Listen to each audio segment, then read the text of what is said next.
אחרי צהריים טובים, אני שמחה ונרגשת לפתוח את הערב הזה לכבוד הספר החדש של אמוץ עשהאל, הספר היהודי האחרון. מברוק. שמי שירי וינטר מרזל, אני מנכ"לית מכון הרטמן, וכשקראתי את הספר של אמוץ, את החלקים שהספקתי לקרוא ושוחחתי איתו, הבנתי שלפחות במילים שלי, אמוץ בעצם כתב על תקווה. הוא ניסח את התקווה. ואני חושבת שתקווה זה משהו שהוא ממש חיוני, בפרט היום.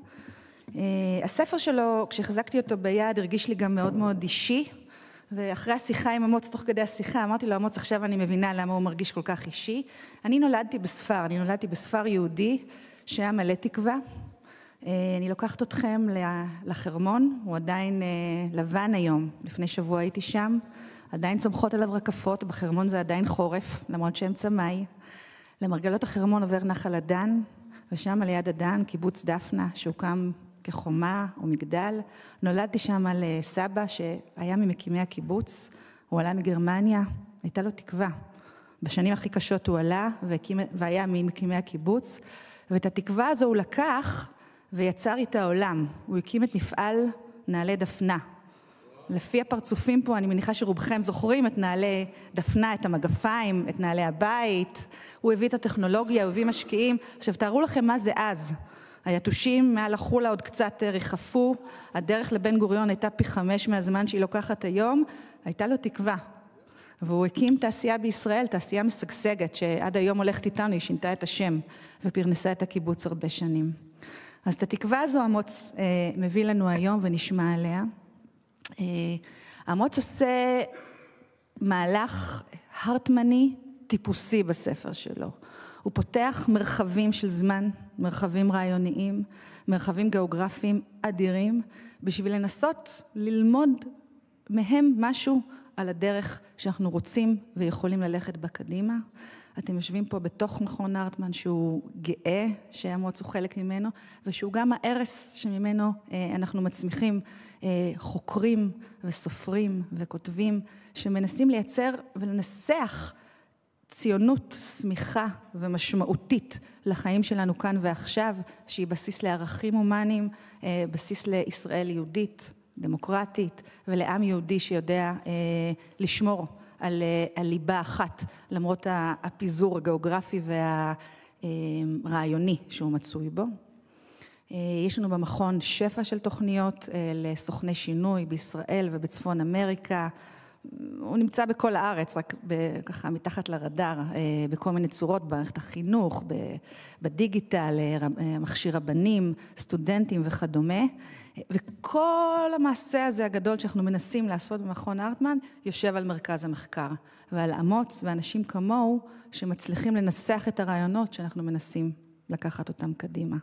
אז אני רוצה לאחל לכם שיהיה לכם ערב מרתק, ולהציג את הדוברים מאוד מסקרנים שיושבים פה על הבמה יחד איתנו.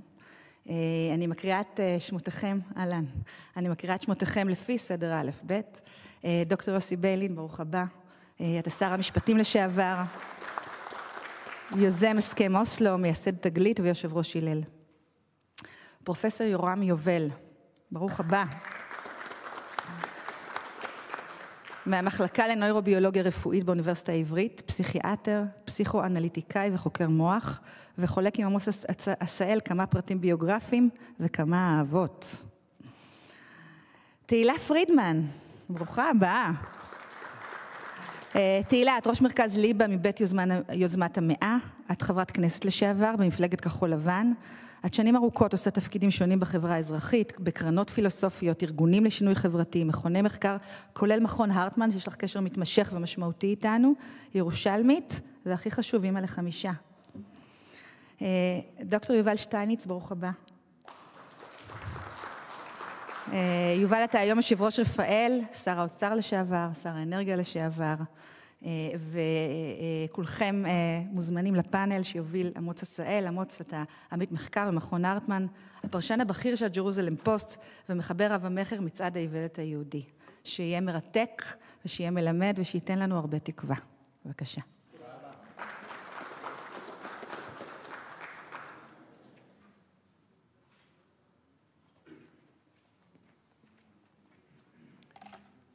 תודה שירי. לא יצא לי להגיד לך את זה בשגרת היום-יום כאן, אז אני אגיד עכשיו לפני כולם, שהמכון הזה הוא אי מוקף מים סוערים, אי של הגות, יצירה וסובלנות, שכיף לעבוד בו. זה לגבי המכון. לגבי הפאנל שלנו, אני רוצה כל כך להודות לכולכם שפיניתם כל אחד מזמנו היקר. כפי שאתם רואים, כינסנו פה בעצם קואליציה ישראלית אידיאלית של שמאל, ימין, מרכז ופסיכיאטר. כן.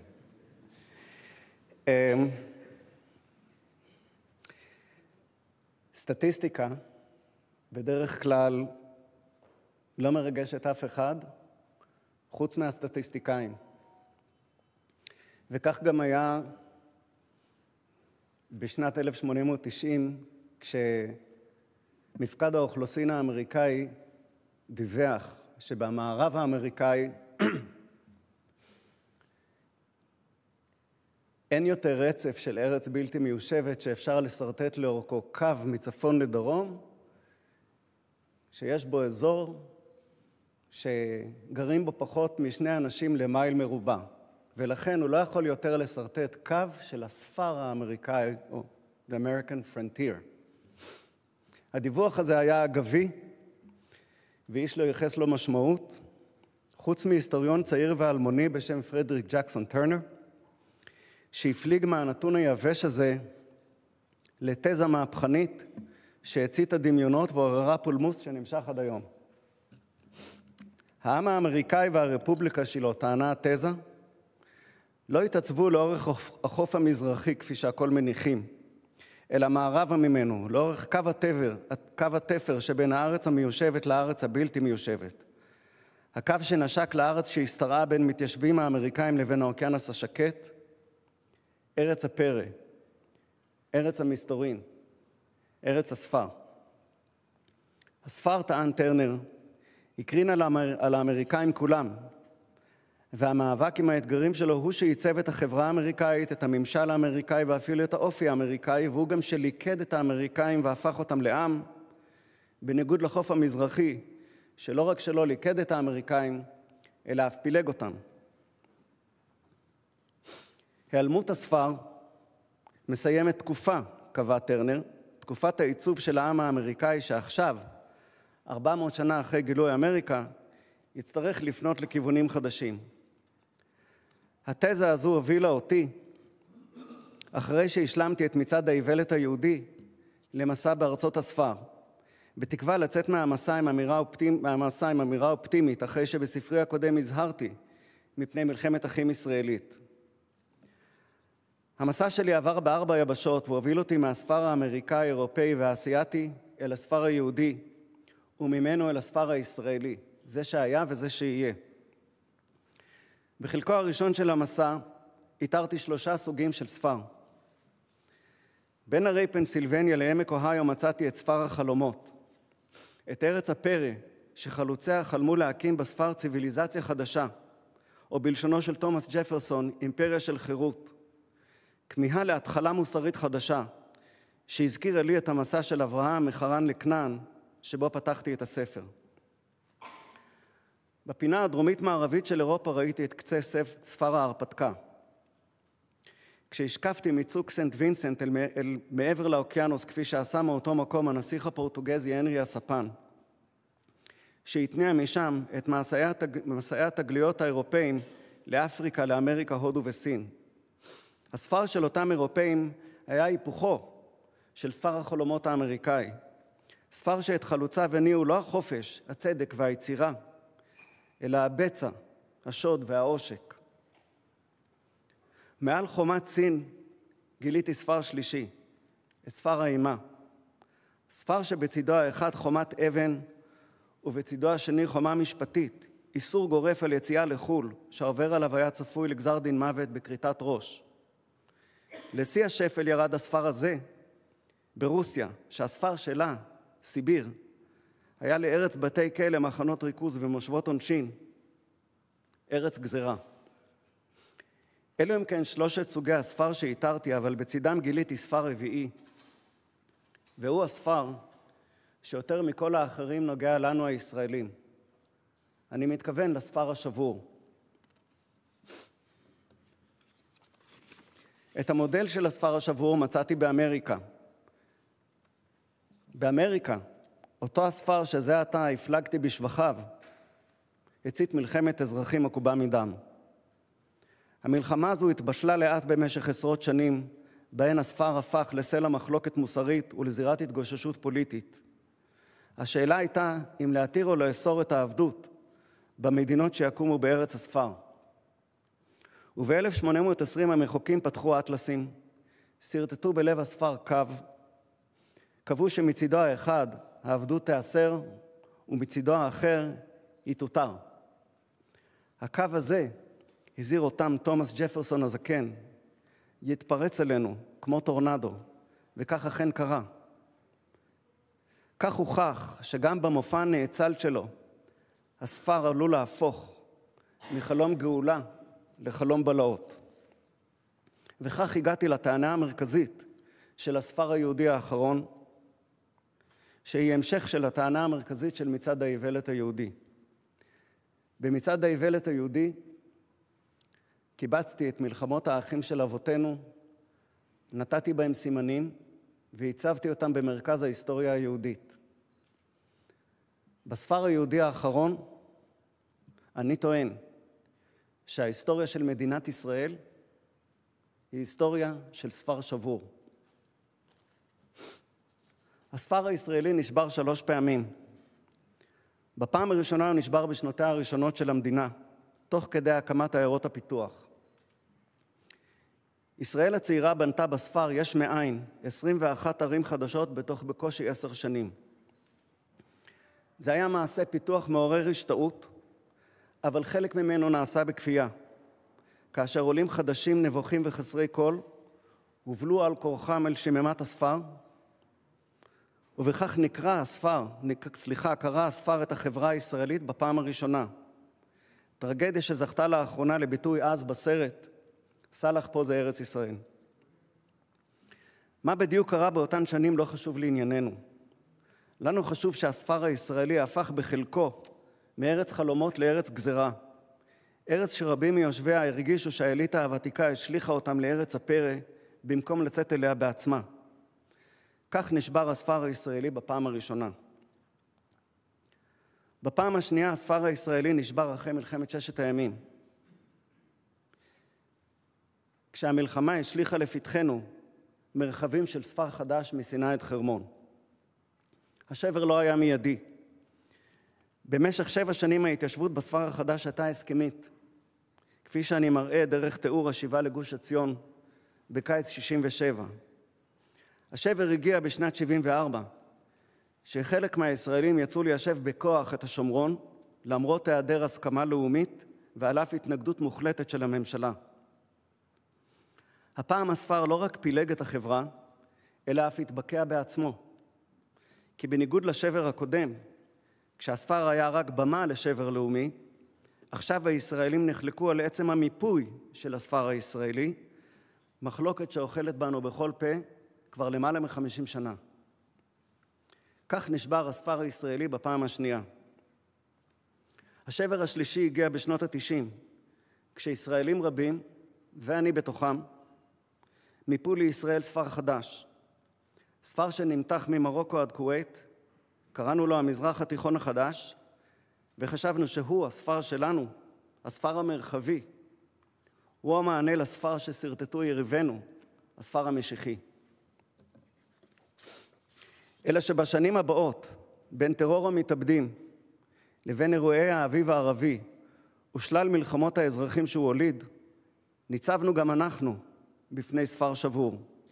די בדומה למאמיני הספר המשיחי בזמן ההתנתקות, כשהתחבר להם בדרך הקשה, שרוב הציבור לא מצטרף למאבק שלהם נגד פינוי גוש קטיף. כך הפכנו כולנו, כל הישראלים כולם, לתושביו של ספר שבור, למדינה של ספר שבור, לחברה של ספר שבור, כל אחד והספר השבור שלו. את זה הבנתי עוד לפני השבת השחורה, כשהתחלתי לעבוד על הספר הזה. ואז בא הטבח שהכפיל ושילש את חרדת הספר השבור שקיננה בי, כי הטבח שכפל במדויק את המחיר של מלחמות האחים של אבותינו שעליו הצבעתי בספרי הקודם, מחיר הפלישה. למחרת פילוג ממלכת ישראל פלשה מצרים, אחרי פירוק הברית בין יהושפט ואחאב פלשה ארם, אחרי מלחמת פקח ואחז פלשה אשור, ותוך כדי מלחמת האחים החשמונאית פלשה רומא. מלחמת האחים אליה צעדנו אנחנו במשך למעלה מ-50 שנה הייתה אומנם מלחמה קרה, אבל הפלישה שהולידה הייתה חמה, שלא לומר רותחת. מכאן הצורך שלנו בספר חדש. ספר שלא יפלג את הישראלים אלא ילכד אותם. ספר שבמקום להיות צל המחלוקת יהיה אבן שואבת ומקור השראה. הספר החדש דחוף לנו לא כדי לטשטש מחלוקות אלא כדי להתגבר עליהן.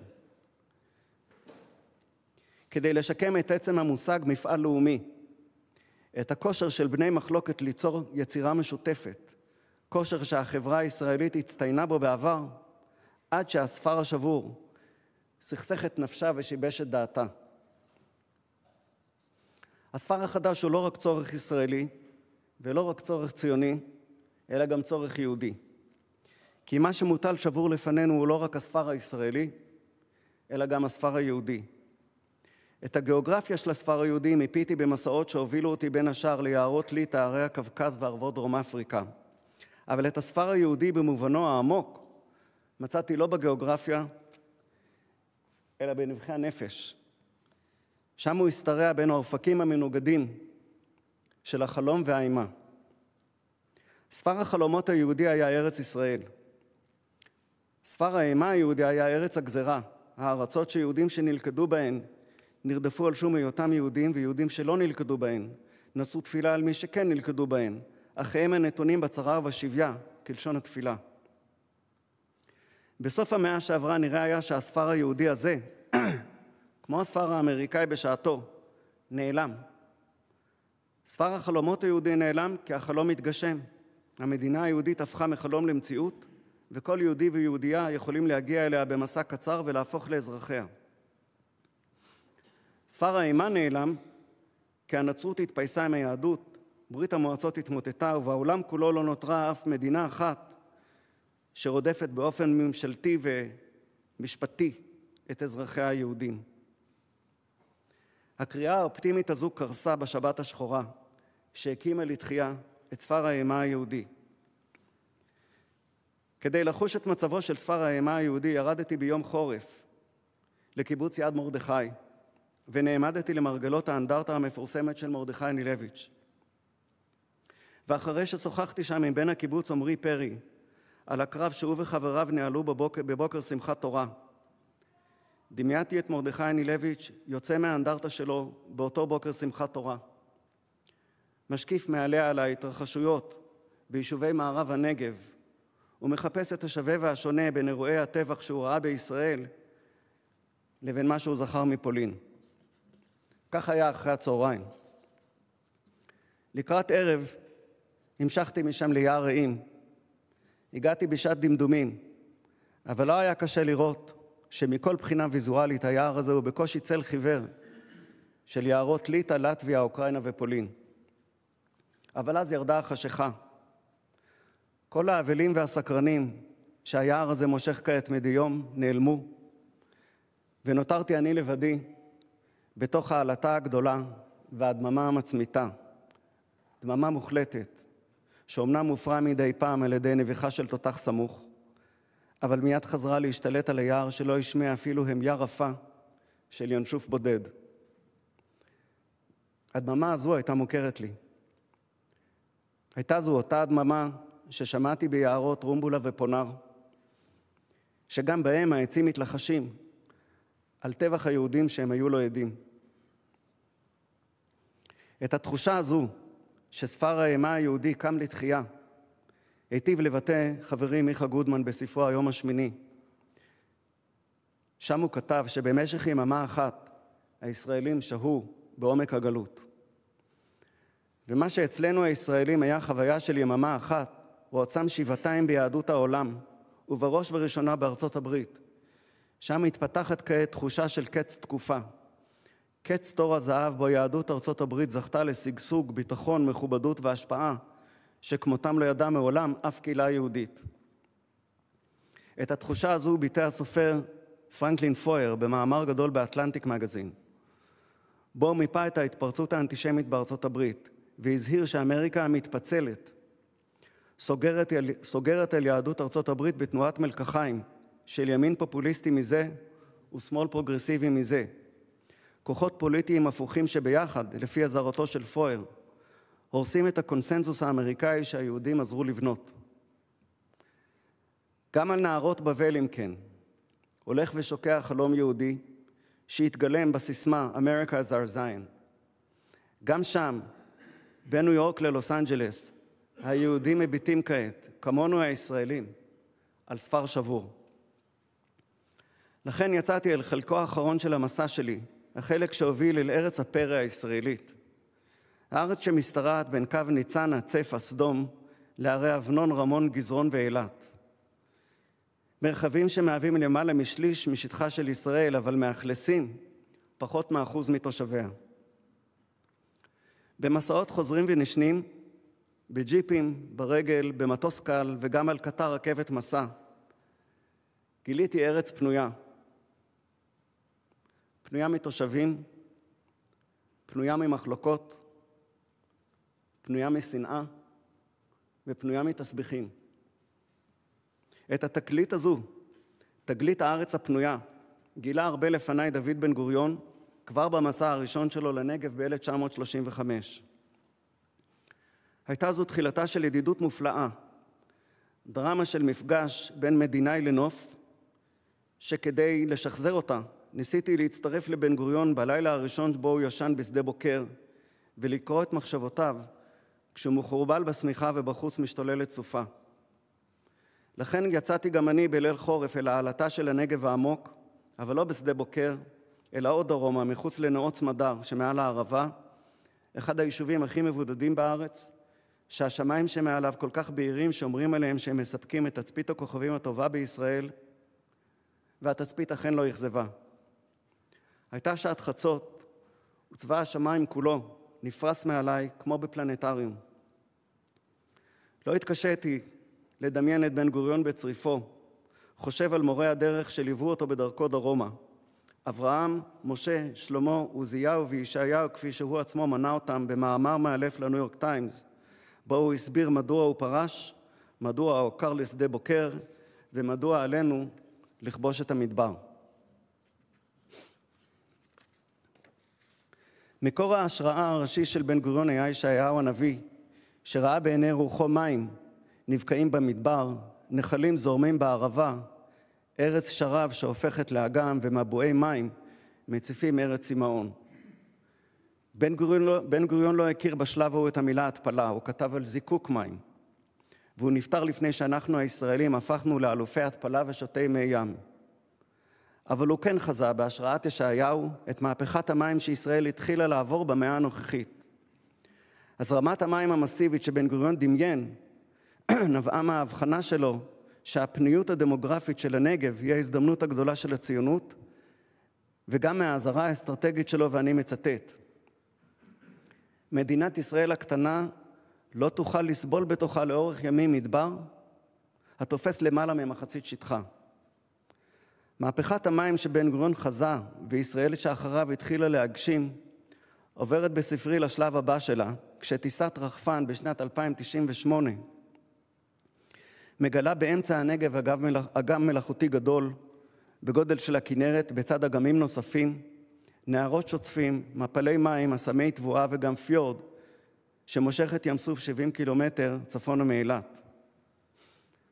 מהפכת המים שהטיסה מגלה הזינה מהפכה יישובית, כאשר מסביב לאגם חובב, שעדיין לא קיים, שמתפרס בין באר שבע, רהט וערד לבין דימונה, ירוחם ורביבים, מתגלה טבעת אורבנית, בת 5 מיליון תושבים שנקראת גוש דוד, משקל נגד לגוש דן. דרומה משם, מול פיורד הערבה ומעליו מתגלה גוש שלמה ובו עוד 1,000,000 תושבים. בין גוש דוד לגוש שלמה שועטת רכבת קליע, דרך מנהרה שכדי לשמר את הנוף עוברת מתחת התפר שבין המכתש הקטן והגדול בדרכה מדימונה לחצבה. בצד המהפכה הנופית והיישובית מתגלה מהפכה חברתית, בין השאר דרך אגורת בתי חולים שנפרסה לאורך ים המלח והפכה למרכז מרפא עולמי, הרעיון שלקחתי מארץ הצבי של לובה אליאב המנוח, שמופיע בעוד הקשרים לאורך הספר והוא אחד מגיבוריו. המנוע של המהפכה הזו היה טראומת 7 באוקטובר, כפי שמסבירה שגרירה שמלווה עיתונאית זרה בטיסה מעל הנגב, 75 שנים אחרי השבת השחורה. מאמץ השיקום במערב הנגב, מספרת השגרירה, נתקל בספקנות ציבורית. אבל בהמשך, אחרי שהמלחמה הולידה אליטה חדשה, נוצר מפעל פיתוח ענק עם תוצאות מעוררות השתאות. המפנה התחיל אחרי שמנהיגים חדשים, שנולדו מתוך הטראומה, עקרו ליישובים שחרבו יחד עם משפחותיהם. כך שב לחיים המושג הישראלי הנשכח אליטה משרתת. כך נוצרה רוח חדשה בחבל הארץ שבעבר נקרא עוטף עזה, אבל עכשיו היה לנווה אנוש, ראשי תיבות של אופקים, נתיבות ושדרות. בנווה אנוש הישראלים כאילו יצאו לתרפיה קולקטיבית, ריפוי לאומי בבניין לאומי, ובתוך כך שיקמו את מה שהיה סוד כוחו של המפעל הציוני המקורי, בנייה משותפת על ידי בני מחלוקת. רוח ההתחדשות והפיוס שנשבה מהנגב המערבי נסע ממנו לשאר פינות הנגב, לא רק פיזית ולא רק חברתית, אלא גם רוחנית. כי מעל הנגב הירוק, המוצל, הפורה, הסואן ושוצף המים, מתגלה כתר רוחני. שרשרת של אוניברסיטאות ומכוני מחקר, ליגת כיסוס שוקקת עשרות אלפי תלמידים בצד מאות מלומדים, הוגים, סופרים ואומנים מובילים מכל העולם. ובראש הכתר הזה מתנוססת אוניברסיטת העם היהודי שיושבת בשדה בוקר ומושכת אלפי תלמידים מכל תפוצות העם היהודי, ששולח את רוב בניו ובנותיו לרכוש את ההשכלה הגבוהה שלהם בישראל, אחרי שזו הנהיגה תואר ראשון חינם, תחילה לאזרחי ישראל, ואחר כך לכל יהודי ויהודייה באשר הם. כך, כשישראל הופכת למרכז ההשכלה של העם היהודי, והנגב הופך את העברית לשפת הדיבור של העם היהודי, מתגשם בנגב לא רק חזונו של בן גוריון, אלא גם חזונה של הציונות הרוחנית, הגרסה המובסת והנשכחת של הרעיון הציוני. את סיפורה של הציונות הרוחנית, הספר החלופי כפי שקראתי לה, סיפרתי כטרגדיה, דרך חייו הסוערים של מקים האוניברסיטה העברית דוקטור יהודה מגנס, פציפיסט שהמלחמה רדפה אחריו מארץ לארץ, ולבסוף שלחה אש במפעל חייו האוניברסיטה שמוריה ותלמידיה הטבוחים, כולם היו בניו. לסיפור הזה נדרשתי כדי להפוך את הציונות הרוחנית לבריח התיכון של הספר היהודי האחרון. אבל מבחינת הנושא שלנו, הספר השבור, לא זה מה שחשוב. חשובה הדרך בה כתבתי על מגנס, שאילו חייתי בימיו והייתי גם אני נמנה על מתנגדיו הרבים. הרי אילו הייתי פציפיסט, לא הייתי מזמין לפה עכשיו יצרן נשק. כן? זה לא הפריע לי לכתוב על מגנס בכבוד ואף באהבה. להבדיל מהכתיבה שלי על בן גוריון, שמשדרת הערצה, אבל לא אהבה. האהבה שאני משדר לבן מחלוקת כמו מגנס לא יכולה ולא אמורה להיות הכלל. אבל כבוד לבן מחלוקת כן אמור להיות הכלל. ואת זה יצאתי לשדר, למשל בדיווח על המפגש שלי עם אחד מאבות הספר השבור, בני קצובר, מפגש שהתחיל בחצר ביתו שמול הרי גריזים ואיבל, והמשיך על פסגת הר כביר הסמוך. לא הסתרתי את המחלוקת העמוקה שרובצת בינינו, אבל כתבתי עליו בכבוד, שאני באמת רוחש לו. זה לא מה שקורה בישראל של הספר השבור. כאן, בישראל של הספר השבור, בני מחלוקת רואים אלו באלו מטרות לבוז, להשמצה, לשקר, לעלילה ולשנאה. שנאה שסופה מישורנו. לכן יצאתי, כמו יוסף התנ"כי, לבקש את אחי, ולהתוות דרך להפגשה מחודשת של בני המחלוקת הישראלית.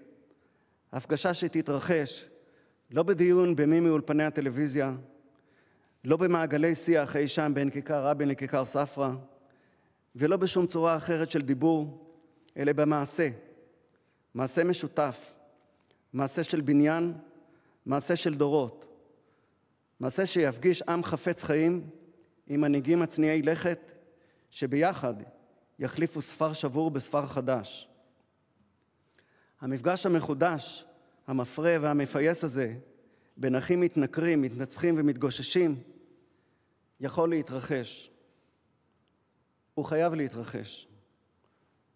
והוא עתיד להתרחש. בספר היהודי האחרון. תודה רבה.